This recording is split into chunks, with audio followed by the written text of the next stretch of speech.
दोस्तों, आज हम आपको एक ऐसी महान व्यक्ति की कहानी सुनाने जा रहे हैं जिसने अपनी शिक्षा और ज्ञान से लाखों लोगों की जिंदगी बदल दी।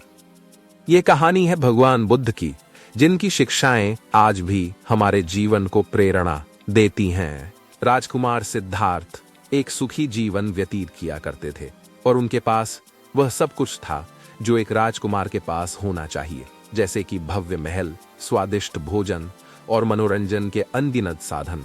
लेकिन राजकुमार सिद्धार्थ के भीतर एक गहरी बेचैनी थी। उन्हें दुनिया के दुख, बीमारी, बुढ़ापा और मृत्यु के बारे में जानने की तीव्र इच्छा थी। एक दिन राजकुमार सिद्धार्थ महल से बाहर निकलने का अवसर पाकर उन्होंने पहली बार दुख, बीमारी, बुढ़ापे और मृत्यु का साक्षात्कार किया। यह उनके लिए एक गहरा सदमा था। उन्होंने महसूस किया कि इन दुखों से कोई भी छूटा नहीं है, चाहे वह राजा हो या प्रजा। इस अनुभव उन्हें दुखी कर दिया और उन्होंने राजपाट त्यागने और इन दुखों का कारण जानने का प्रण लिया। उन्होंने वैभवपूर्ण जीवन छोड़ दिया और एक साधारण साधु का जीवन अपना लिया। राजकुमार सिद्धार्थ ने कई वर्षों तक उन्होंने विभिन्न शिक्षकों से ज्ञान प्राप्त किया और कठोर तपस्या की।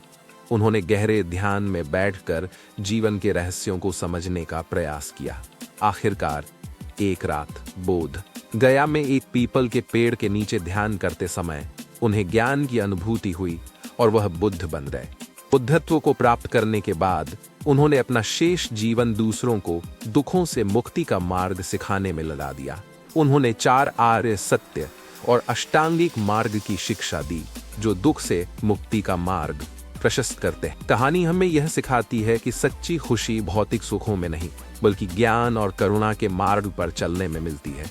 वे हमें यह भी याद दिलाते हैं कि कठिन परिश्रम, दृढ़ संकल्प और सहानुभूति के माध्यम से हम अपने जीवन में किसी भी लक्ष्य को प्राप्त कर सकते हैं।